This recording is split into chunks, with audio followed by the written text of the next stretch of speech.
Lokaya Nama. So, how's everybody? We're gonna do today our YouTube live class thingamajig is about gender and sexuality.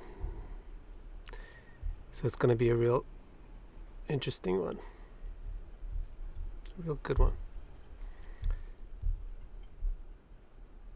So, let's see, is anybody there? Or should I play some more drums?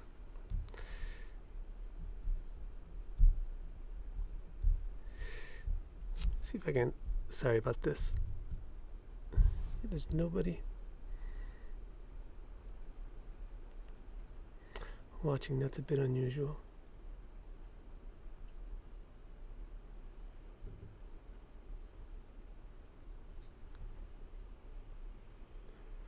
Is it muted? Hello? Hello? Everybody. Can you hear me? I wonder if nobody could hear me previously while I was playing. Did anybody hear the drums just now?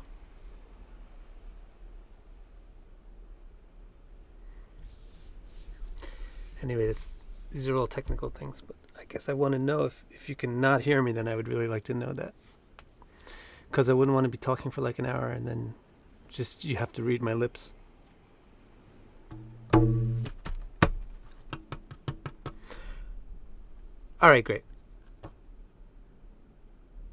right, so let's get started. This is an interesting topic. Let's get started with it. We're going to switch over to this. And here we go. Now, let's hope everything goes as planned. All right, so today we're going to talk about the gender of identity and sexuality in Vedic astrology. I'm going to talk about it for who knows how long, 20 minutes, 30 minutes. And then you guys, I'll check out what questions you have. And maybe here and there I'll see if you have any questions. So get your, it's not that it's not going to be interactive just because I have something planned. All right, so let's get started. I wasn't able to do animations here. I still have to figure out my technology. But this is the first thing that I want you guys to know, or I want to tell, or I want to say, is that the Vedic concept of this whole topic, just plain and simple, is not and never was and never will be compatible with the Judeo-Christian Islamic concept of gender, sexuality, etc. Okay? If you get that out of the way, then you can start to understand things a lot easier, a lot better. Okay, they're coming from two entirely different points of view. This Western, let's say Abrahamic or something, Judaic foundation way of thinking about life is completely different at its core than the Vedic way of thinking. Because the Vedic way of thinking is pantheism within a monotheistic umbrella. But the Abrahamic way of thinking is absolute monotheism. And also the way that plays out in terms of gender and sexuality is obvious, right?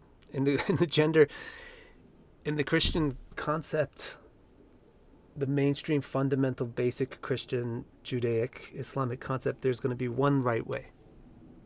Because everything about that whole worldview is monotheistic, mono. There's one, there's the way, the truth, the light. But everything in the Vedic concept is pluralistic, there's at least 4 different basic types of people, and they all have different dharmas. And what to speak of how you subdivide those and all that stuff, and you work on different ages. There's spectrums of dharmas and religious paths for everybody. And the whole concept of Vedic Varnashram, the Vedic culture is initially called Varnashrama because it's a culture based on varnas, which is your occupational tendencies, and ashrams, which is your development spiritually. And the whole concept of it is that whatever your varna or ashram, whatever your spiritual stage or whatever your occupational inclination, you can make a contribution to society. And that you don't need to change who and what you are in order to be good. You just need to do it good. You just need to do who and what you are in a way that benefits others, that benefits society. So it's quite different than the Western concept where there's one right and one wrong, and if you don't follow this and that rule, this rule applies to everybody. And also, even more fundamental than this is the fact that the Judeo-Christian approach to theism is that it's dualistic. It's dualistic, and it's very much based on this world is going to end. It's apocalyptic dualistic. This world's going to end because it sucks, because it's bad, it's evil, it's vile, it's corporeal, it's carnal, it's bleh. And then some fancy, cloudy type of thing is going to come in after that, and everything is going to be in God's world, which is totally different than this world. And everything about God and spirit and that world is fantastic, and everything about this world is awful. So any way that you participate in this world is just a compromise. Really the best thing to do would be to hit yourself over the back and die and go to heaven. That's the only time that it's going to be great. No doubt that definitely not every Christian actually thinks that way, but that's the fundamental core belief that the Christian, Judaic, Islamic religions begin with. Right? Whereas the core belief that certainly not every Hindu or Buddhist believes, but the core belief of the Hinduistic thing, or even comprehends, the core belief of the Vedic way of thinking is, what are you talking about? Sarvam Kalvidam Brahman. Everything is Brahman. Everything is spirit. Everything is just a manifestation of spirit. Why are you telling me that there's this world and that world? Okay? So they're going to approach things like food, sex, art in a completely different way than the Middle Eastern Abrahamic tradition does. They're going to approach it as this is spirit. This is an expression of spirit. Everything is an expression of spirit. So they're not going to have views about sexuality that it's dirty or non-spiritual. Now the reason why this requires being said is because you can't really get a taste of Vedic culture anymore. Like I've seen this in many people. I remember it probably myself when I was a teenager. You hear about Vedic culture and then you think, wow, I'm going to go to India and I'm going to see this. I'm going to experience this. But then you go to India and you're like, huh? I guess it's sort of like this. You can't experience Vedic culture anymore. It's gone. Even in India. But, and of course in India it has the most resemblance to what it was. But the problem is that the Mughals took over India. The Islamic people took over India for a long time. So the problem there is that the Islamic ideas came into India and became indigenous, mixed in with the indigenous culture. And then after that, you get the British people come in there with their lovely Victorian principles. And everything is white and clean. And so they also fucked everything up. And now Vedic culture is non-existent anymore. And then you have the export of Vedic culture to the West through spiritual movements like a TM or this or that or ISKCON. So then you have like Hare Krishna movement. So then what you have there is you have all these white Christian people trying to practice some idea that they've never heard of before, and then they represent it as Vedic culture. And then you have the Indian people who were born in this century who they look up to and think, well, they must really understand Vedic culture, but those people are also just educated by the British, influenced by the Muslim culture that's been there for centuries, etc., etc., etc. So the thing that I'm trying to say is Vedic culture's attitudes towards gender and sexuality is not don't go to India expecting to find that. You're not going to find that in India anymore. What you're going to find in India now is some really confusing mess, kitchery, but a yucky kitchery of junk. There's strange contradictions between the Islamic influence, the British influence, the original Vedic culture, just the general influence of Kali Yuga progressing. So let's realize that we're not talking about Indian culture when we talk about Vedic culture, but we're talking about the ideal Vedic culture. The ideal Vedic culture concept of sexuality and gender is super, super awesome. It's what everybody is trying to do. All the progressive liberal people, or what they're trying to aim at, is what was already there in ancient India, in the Vedic culture. Everything was already there. The concept of multiple genders, gender spectrums, the concept of open relationships and trustworthiness without the necessity of law and legal imposition and stuff like that was already there and already fully practiced.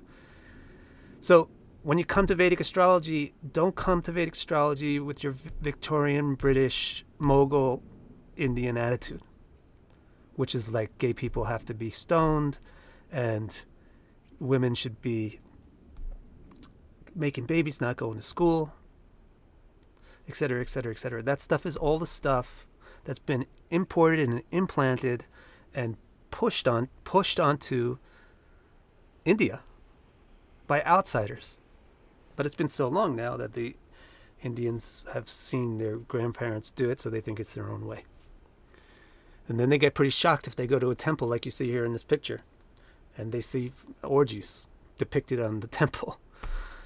And you see Vishnu, and on the top right is Vishnu and Narayan. These aren't just like, oh yeah, sure, some people have sex. No, this is Vishnu and Narayan up here. Krishna, right? Krishna has hundreds of women around him all the time, and he is not a macho man.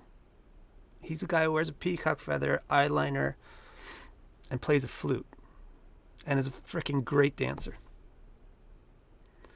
Right, here's Shiva and Parvati. Shiva sits down and educates the sages with Upanishadic knowledge while Parvati is sitting on his lap. So these are not prudish, India, the origin of the Kama Sutra. So we got to get that out of the way. All right, that the kind of Vedic astrology and the attitude towards gender and sexuality that you'll get from India these days is not really giving you the true thing that you should get from Vedic astrology, the true concept of gender and all that stuff. All right, let's get on here. So this is, for example, this is Shiva. This is Shiva as Ardra Nareshwara or Naranari. Har Hari. Har Har. Har Har Mahadev. So this is Shiva's nature. When Shiva was born from Brahma, every Purana will tell you a slightly different story, but the way that the Bhagavata Purana tells you the story is that the way that the avatar of Shiva wasn't created by Brahma, but the way the avatar of Shiva came into the world was through Brahma's initial anger at not being able to get his first creations, his first children, to cooperate with them. So he was the fifth child of Brahma, the second implementation, and popped out from Brahma's anger from between his eyes. And he popped out in this form, but not looking this peaceful and grown up as a baby and screaming and howling, but male and female together. So Shiva, the union of Prakriti and Purusha, the union of male and female in one entity. So Shiva is already your transgender deva. He's a god who's transgendered. Now he can manifest separately as a male and a female, because he's a god. He's not stuck in a karmic body. You can look at Buddha, not the Buddha, Gautama Buddha, but the Buddha, the Mercury, the planet. His wife supposedly is Ila, and she's female for 6 months and male for 6 months, and he's male for 6 months and female for 6 months. So the Vedic idea of gender is very incorporative of the fact that not everybody is 100% male. Not everybody is 100% female. In fact, nobody is 100% male. There's no man that's 100% male, and there's no female that's 100% female. Everybody is somewhere in between.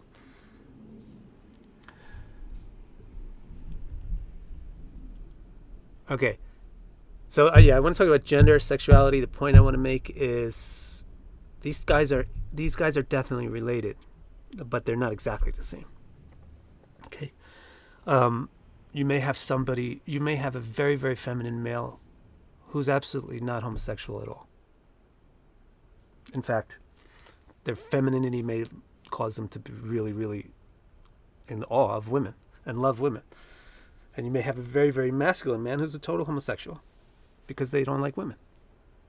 In fact, most of the Greek homosexuality is of that type. The classical Greek homosexuality. So gender and sexuality are not always the same. Just because you see an effeminate man doesn't mean he's gay. Just because you see a macho woman doesn't mean that she's a lesbian. Or just because she's a lesbian doesn't mean she's not very feminine. Or just because he's gay doesn't mean he's not really masculine. However, of course, the concepts are related because gender is all about the polarity between male and female is what you put together to make babies, right? That's what the Palgunis are all about, as we learned in our Nakshatra Sutra class. The Palgunis, Purva and Uttara, are the male, Aryama, and Bhaga, the female, and then they come together and they make phala, they make fruit. So the fruition, the procreation, and everything, that's where the gender comes from. Gender comes from the two parts combining. So, of course, it's related to sexuality. But it's not. The discussion of gender is not always the discussion of sex. Next point I want to make is one of the big problems for even talking about anything like this is that people don't even know what male and female means. People don't, really understand the concept of Shakti, Shaktiman, Prakriti, Purusha, and therefore they don't really understand the concept of masculinity and femininity. So, just to give you a quick primer, the root of what masculinity is all about is that masculinity, just to give you a quick primer, just go to an anatomy book and take a look at the male part and take a look at the female part. And then you'll understand the fundamental difference between male and female, masculinity and femininity. What you'll find is the man's part hangs out and the woman's part goes in. And that's the difference between men and women. And that's the difference that's an echo. Like we said, Sarvam Kalvidam Brahman. Everything is just a manifestation of consciousness. Even your sexual organ is a manifestation of your subtle body. Your physical body is a manifestation of the shape that your subtle body is in. And the subtle body is a manifestation of your desires. And the desires are a manifestation of your will, which is an integral part of your consciousness, or your Atman, your individual consciousness. So, the reason why men have a part that comes out is because that's their emotional nature. That's the emotional nature of a male, is outwardness. And the emotional nature of a female is inwardness. So the root thing, if you want to understand masculinity, which is important. Now, this is not just, you see, everybody wants to say, yeah, but tell me about the D9 and if it's conjoined with Rahu with an aspect from this and that yoga. Don't jump there. You're not ready to jump there yet. You don't even know your definitions yet. Know the definitions before you look for specifics. If you want to analyze masculinity and femininity in a chart, you better first of all understand what masculinity and femininity is to know what you're going to be looking for. So masculinity, because it's the outwardness, it signifies anything extra. Ex means going out, right? Like extroversion, putting things out, not being shy, right? Being bold, going out, being strong, adventurous, freedom, independence, and catalytic. It's the energy coming out. So they get it. They don't wait around. They get things started. They move. That's the masculine energy. And whereas the feminine energy, it's intro. Everything about it is intro. It's taking things in. So it's pulling things. It's attractive. That's why women are beautiful and loving. Love is the force that attracts, and love is the power of unity. So they take things in, and then when you take something in, it's like you're embracing, and then you're going to nurture it and help it and grow it, nourish it. So the feminine nature is anybody who has any ounce of love has an ounce of femininity in them. And anybody who has any ounce of courage has an ounce of masculinity in them. It doesn't matter if you wear a bra or don't wear a bra, or have boobs or don't have boobs. Extroverts, introverts, that's your basic definition for male and female, and it'll have multiple ramifications. And if you ever do a class with me, like if you do the planets class, you'll see how, these symbols right here for male and female are the same symbols for Mars and Venus. So, because that's the root symbol of Mars and Venus is masculinity and femininity, and everything about Mars and everything about Venus comes out from those three basic things about masculinity and femininity: the extroversion or introversion, the boldness or attractiveness, and the catalyticness or the developmental lovingness. All right, so now we got our understanding straight. See, masculinity doesn't mean having a mustache, or it doesn't mean having muscles, or it doesn't mean having a penis. But masculinity means extroversion, right? So if you're so masculine that you'll have a masculine body, then you'll have an extroverted sexual organ. You'll have hair come out on your face. You'll have more muscle because you're more involved with strength and doing things, right? Etc. Now let's talk about the planets. So just like the symbols for male and female that you'll find on any public toilet are the same as the symbols for Mars and Venus. So that's because those two planets, Mars and Venus, are the most feminine and masculine. Mars is the most masculine. It's pure masculinity. And Venus is the most feminine. It's pure, new, fresh femininity. Mars is pure, new, fresh masculinity. And then you have two other versions of them, the sun and the moon. The sun is not so new and not so fresh. It has actually some feminine quality to it, the quality of being patient and stable. And then the moon has some masculine quality, which is the quality of being big and important. So they're like a little bit more developed forms of masculine and feminine that aren't quite so raw and new as Venus and Mars. But your basic starting point for trying to analyze a chart in terms of the gender and the implications that it may have or may not have on sexuality.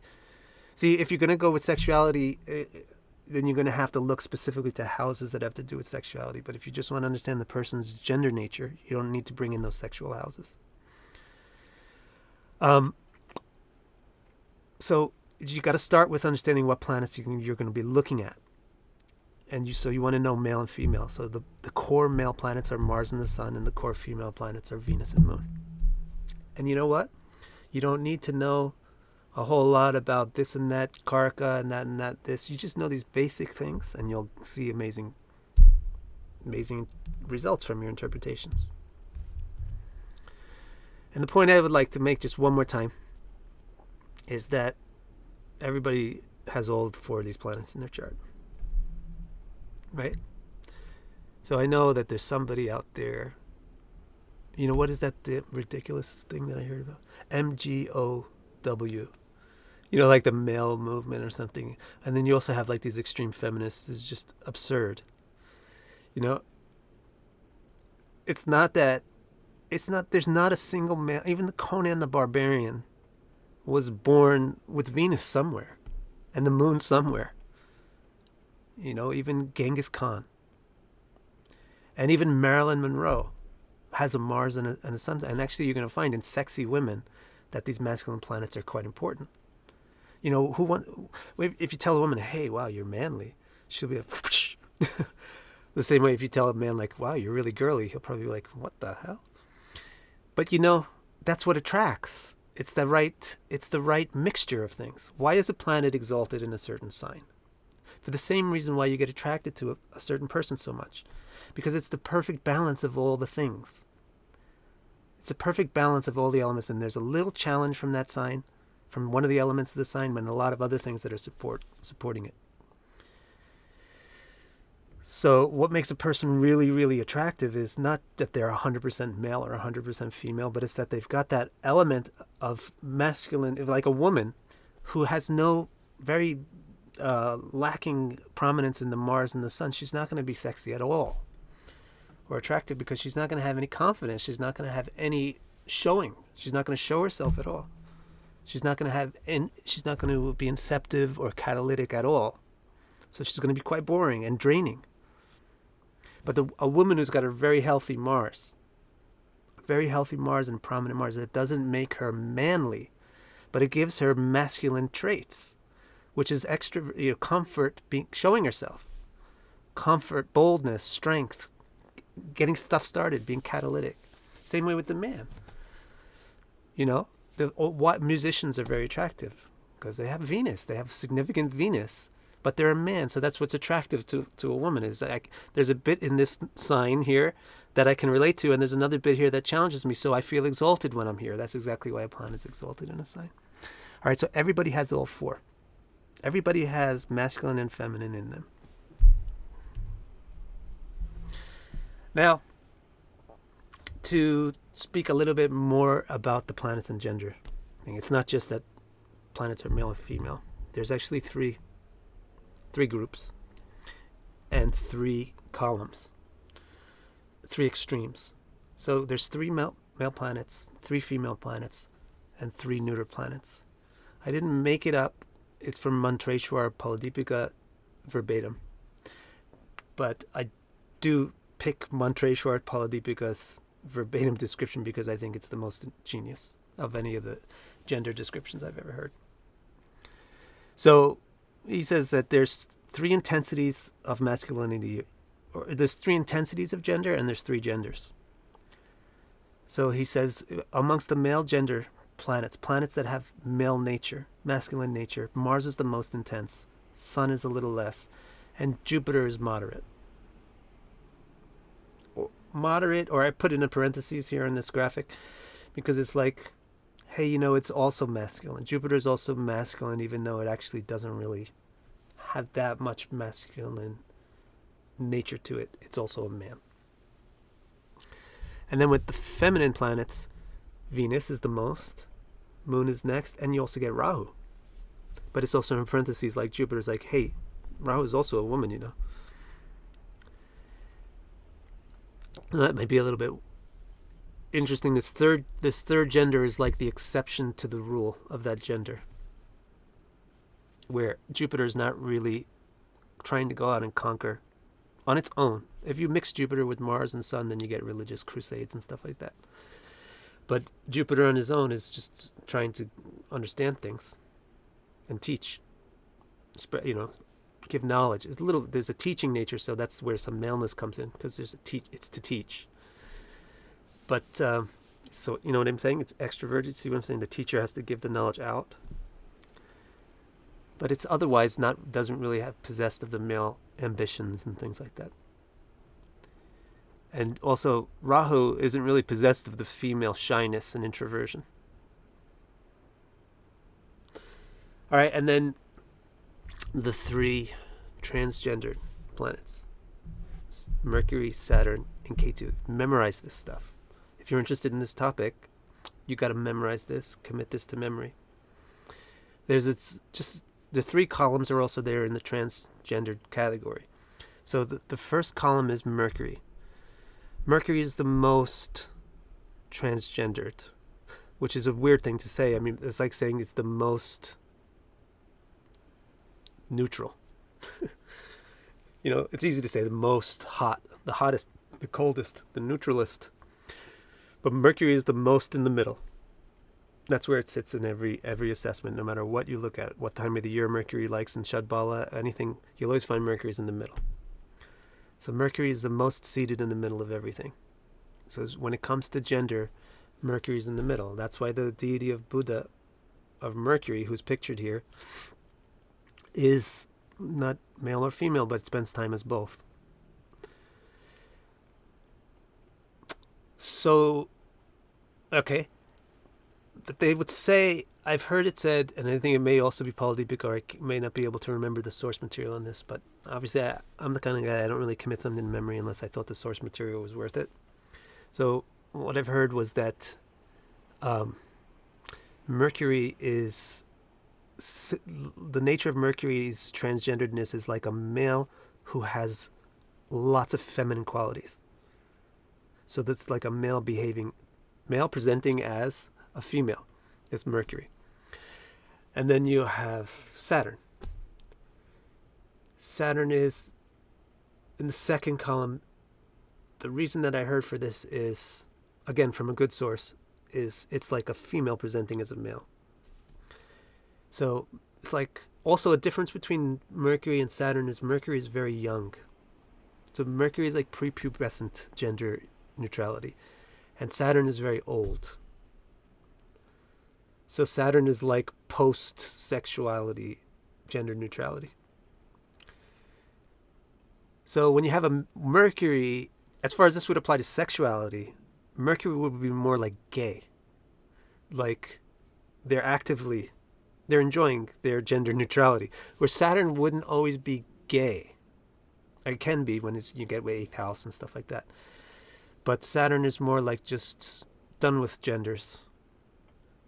But it's, done with genders. And then you have Ketu, which is very extreme like that. Very done with this gender stuff. So Ketu is like, I don't have any gender.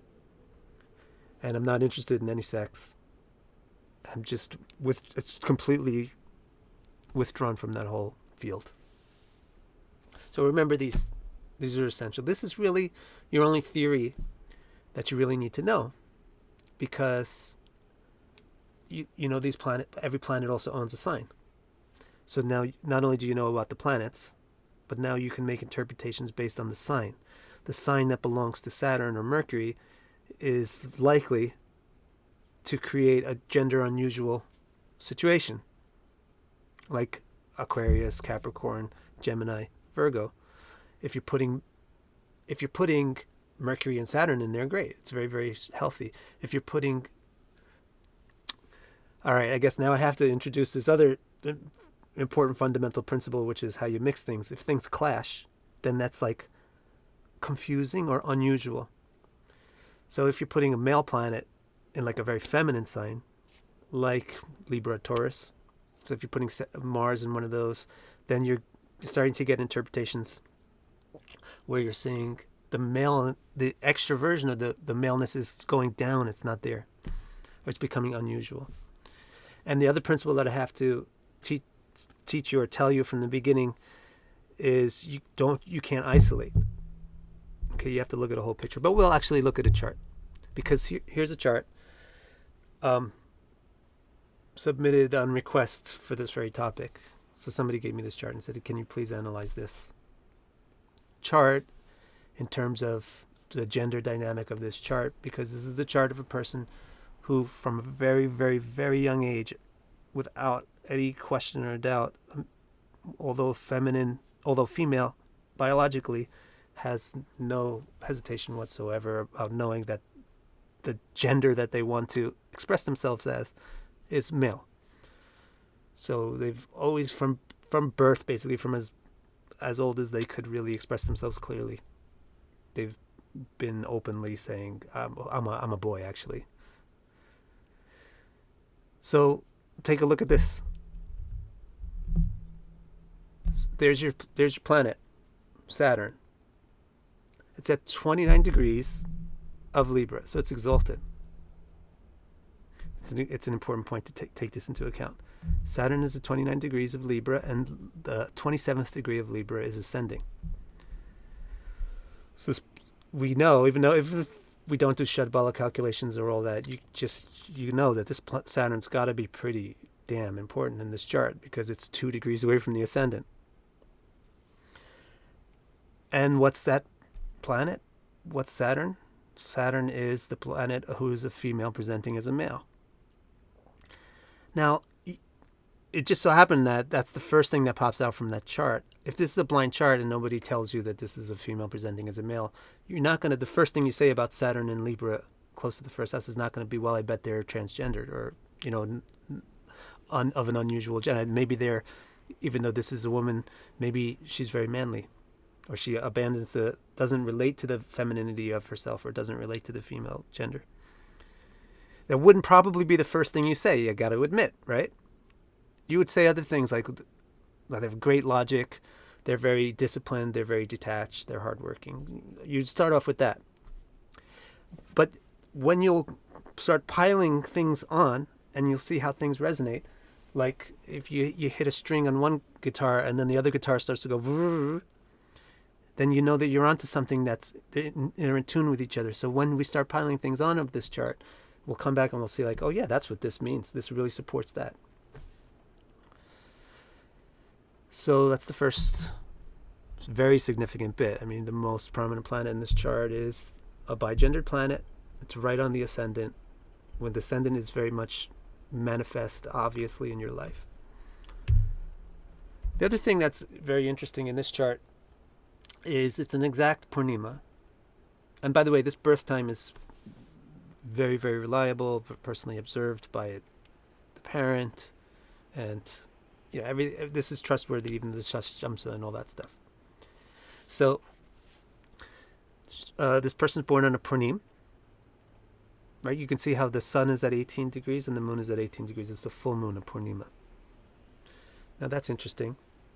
Like the full moon is more powerful, more masculine than that's hard to say. But in the full moon that's interesting. It makes the moon more important that it's full. It's in the 10th house. And since it's a full moon, what makes that even more interesting than just having a moon in the 10th house is that the sun then is in the 4th. So now you need to know a little bit about your planets, about your houses, not just planets. And hemispheres. Hemispheres are also important. There's a line. This is a North Indian style chart. So what they've done is they rotate the ascendant so that it's at the top, because they like to look at the chart to see houses. So it's not really trying to show you what the sky really looks like. It's very stylized. But if you consider that the ascendant is at the top, then you just draw a vertical line down from the top to the bottom of this chart, and you'll see where the horizon goes. And the top is the east and the bottom is the west. Everything to the left of that line is under the ground when you were born, like invisible. And everything that's to the right of that vertical line down the middle would be up in the sky. You would actually see it. If it was nighttime, you would see the stars and stuff up in the sky.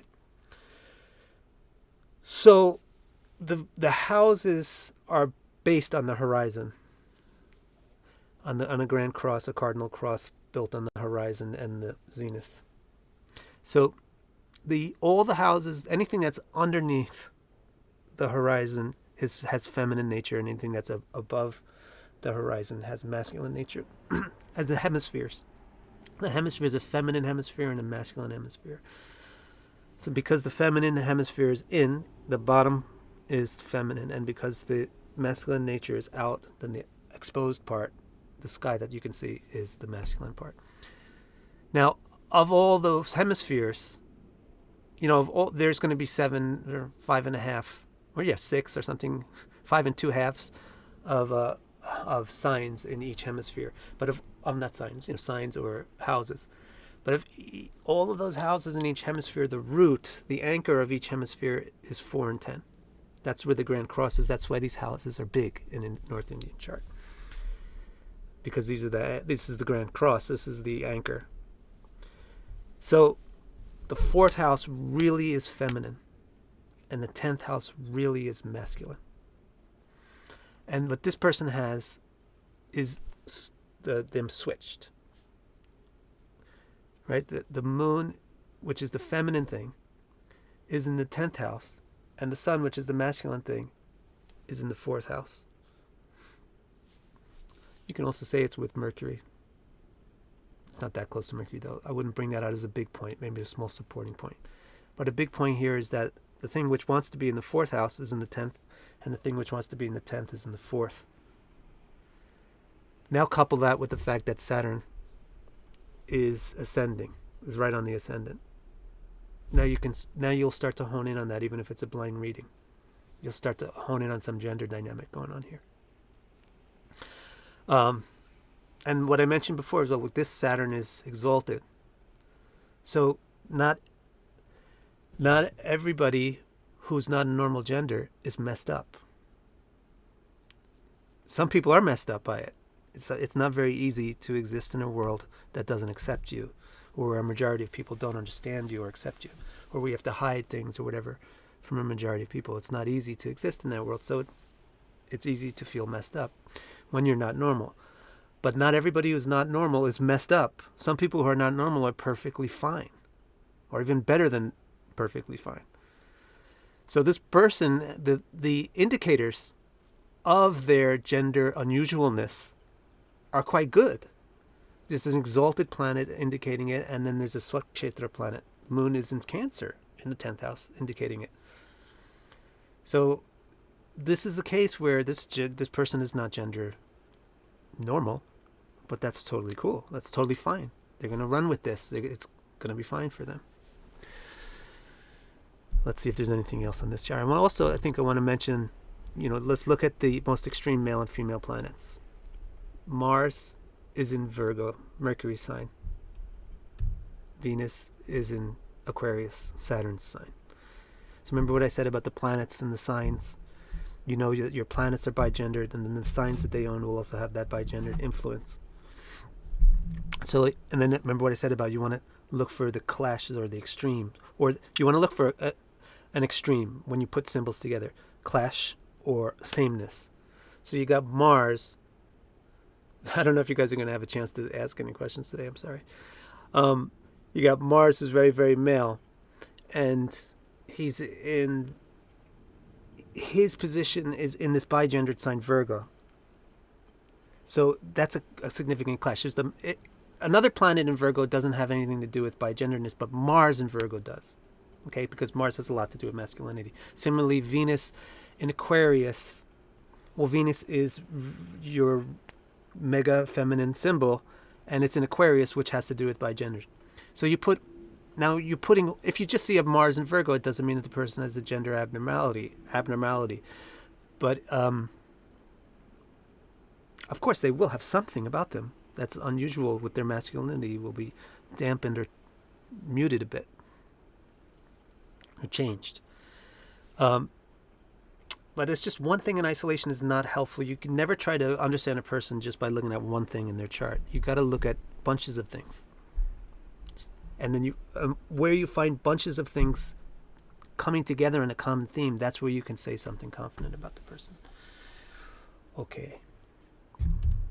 Now, you should also look at Navamsha charts, Varga charts. After you look at the main chart, you do a basic assessment of a main chart, planets, signs, houses, you're done. You can get tons and tons of information from planets, signs, houses. You do a basic analysis of the main chart, and then you will start looking at the Varga charts. You should, to see what are they saying about these same topics that came up in the main chart. You're not going to independently read the Varga charts and go off on some other train, but you're going to see how do the Varga charts conform or conflict with the stuff that I interpreted, tentatively interpreted from the main chart. So of all the Varga charts, the two most significant are the Navamsha and the Shashtamsa. The Shashtamsa is the most significant because it gets the most weight, according to Parashar. In the Varga Vimshopaka, it reveals that the biggest Varga, which is always the Rashi, and the smallest one of any set should get the most weight. So the smallest of all the Vargas is the 60th. That's a very important chart. Even if your birth time is not known, you can at least look at the sign placements in the D60, because that's not terribly time sensitive. The houses are birth time sensitive, very, very. And the other one that's so important is Navamsha. Why? Because Navamsha shows your Dharma, and Dharma is what you truly are. That's what the word Dharma means, as we talked about last week, right? Dharma is the core of what you truly are. So let's see this. Let's start with this Navamsha. Oops. But before that, I just included this graphic of the actual computation of the prominence of the planets in this chart.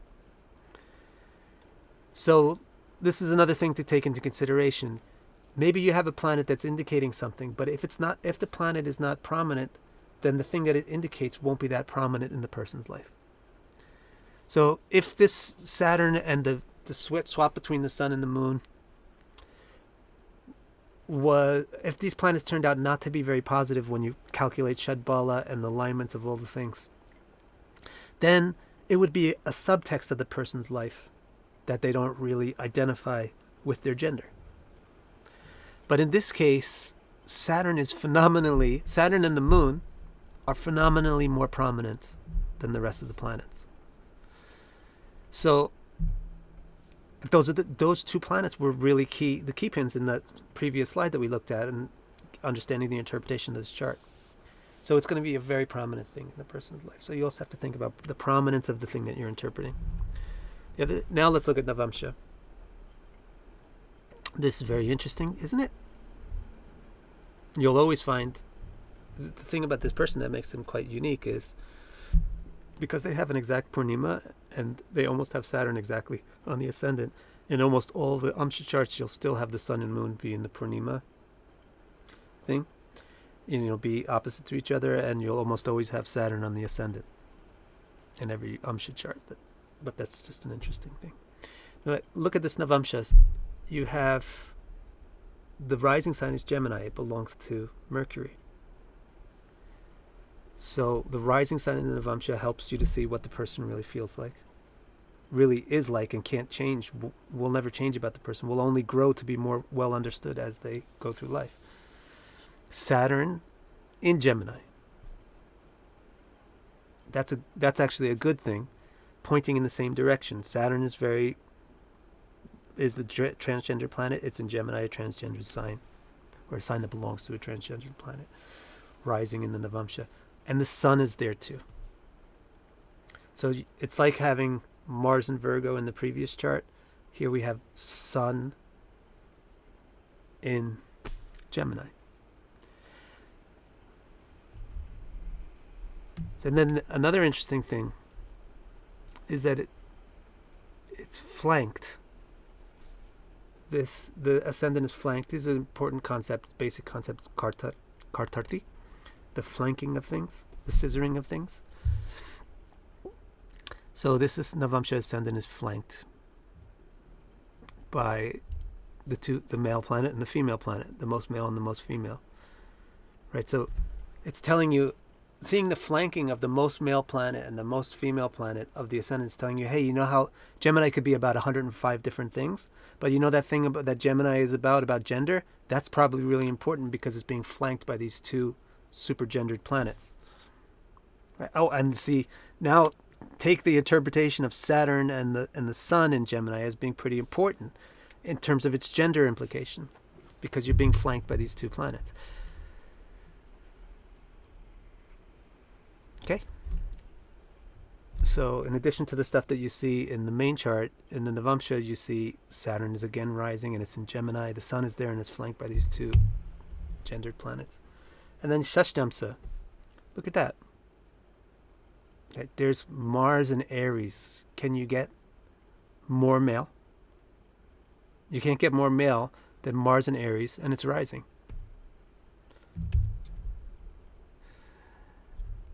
And another thing to consider.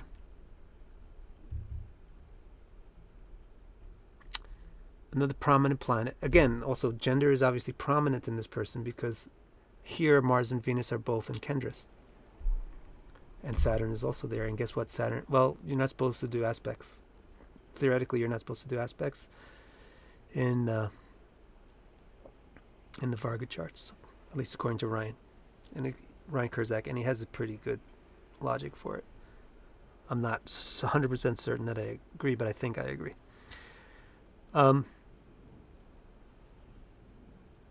Anyhow, Saturn does put its aspect onto the moon. Almost nearly 100%, because in this main chart, the moon and Saturn are almost square to each other. So anyhow, obviously gender is an important part in this person's life because in the Navamsha, their ascendant is flanked by Mars and Venus. In the Sashtamsa, Mars and Venus are in the Kendras. Mars is rising in Aries. Venus is in this bigendered, a sign that belongs to a bigendered planet.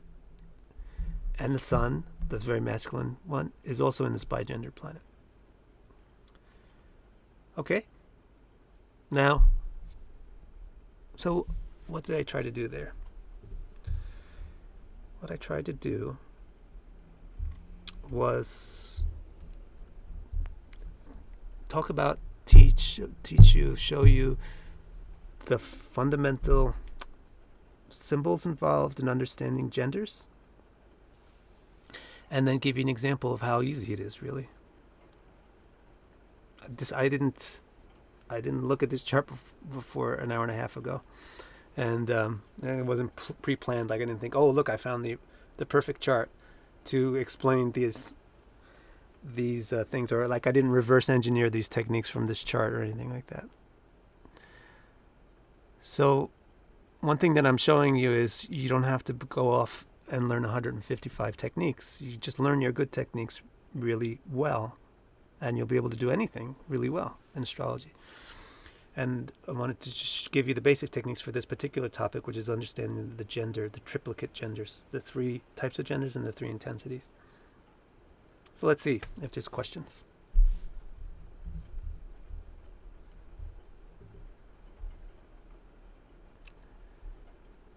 Let's see, how am I going to do this with these questions? How many are there? Okay, there's not that many.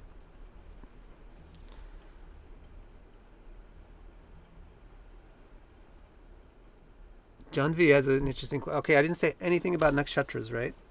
I did say a little bit about the Palgunis. I just didn't talk about nakshatras. Sorry. We could do maybe another one that talks about nakshatras. But in nakshatras, you have a lot of nakshatras that are fertility oriented, sexuality oriented. I wonder if this person, I can't do research now while I'm talking to you guys, so I don't want to go to that, show a example of a chart, and I can't look for it now while I'm talking to you.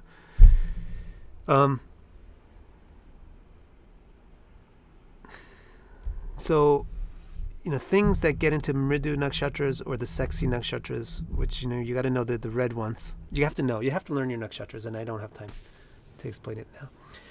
But Uttarashada, you can't, why are you being so simple too? Like, who's a good partner for Uttarashada? It's too simple.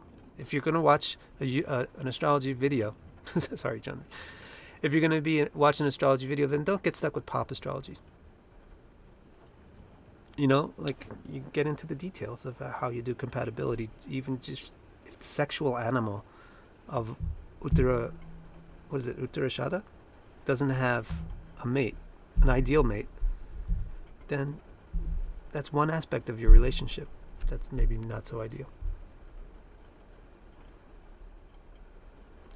Some nakshatras are more favorable. Somebody says, I heard that people under a certain nakshatra stay single. This, again, is your pop astrology. It's just coming out. Just like somebody's, just like people will make fun of the guy who goes into a bar and says, hey, baby, what's your sign? And say, that's such stupid astrology. Or someone, you can make fun of the astrology that's in like a Cosmo magazine or something, where says, oh, you're a Leo? Well, today, blah, blah, blah. Everybody makes fun of that, but sometimes you don't realize how much you could be made fun of for saying, like, this nakshatra is like that, and so therefore people with this nakshatra will be like this. You're just doing the same thing. You're just taking one principle out of context and expecting it to explain something in reality. You won't. You'll be right 10% of the time, and if you just want to feel great about yourself, you'll think that 10% of the time is really important. You have to, there's no way to really do astrology without being patient, taking your time, getting a full calculation of a chart, and investigating all the things, or going about it the right way. Showing the person that this is a fuzzy picture. I'm just talking about your ascendant now. It's a fuzzy picture. I'm talking about potentials. Which one of those potentials can you identify with? That's another way you can go. you can go into it. You could do a reading like that. It's very helpful. You don't have to spoon feed everything to the person. You can let them participate. Let's see what else we got here.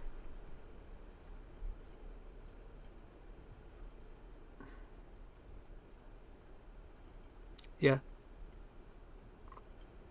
Yeah, Eddie says, what's up, Eddie? Eddie says you should look at the D10 as well. Yeah, definitely. D10 actually is kind of like a masculine chart. It's a masculine subchart because it's how the person is the extra life, the external life. Angel says, thank you for this topic, right? And he says he's bisexual, mostly into guys. And he has K2 and Venus in Aquarius in the 7th with an aspect from Saturn in Taurus. So the basic principles that I'm talking about are working in other people's charts. What kind of masculine quality would the Sun in Libra, mutual aspect with Mars and Aries be like? And that's very interesting. It's hard to say that. That's very complicated. I would need to sit there and think about it and see in that particular chart. Sun in Libra is dampening the confidence of the masculinity, and it's dampening the authoritativeness and power that's inherent in masculinity. But then that masculinity, that Sun in Libra, is getting aspected by Mars in Aries. So it's like getting a dose of masculinity anyway. Not knowing the rest of the chart, not knowing the rest of the chart, what I would say of that, just that thing taken out of context, which you could then try to put into the broader context of the chart, is that this looks like the person is overcompensating their masculinity, or really wants to be masculinity but doesn't have the masculine heart. The heart isn't really strong enough to support the level of masculinity that they want to have.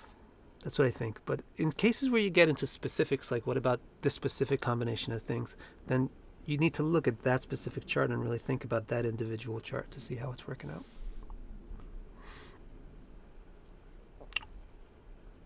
Doll Jr. was what houses should we look at? Like I said, the bottom houses are feminine, the upper houses, the visible houses, are masculine. You want to look at the 4th house as the root of the feminine principle, the 10th house is the root of the masculine principle. If you want to look at the impact of masculinity and femininity on sex, then you're going to want to look at 8th house primarily, 7th house, 12th house. 12th house has more to do with sex than you think. So look at those. 3rd because 5th also. 3rd and 5th are like what you love and what you lust for. So you can also look at that.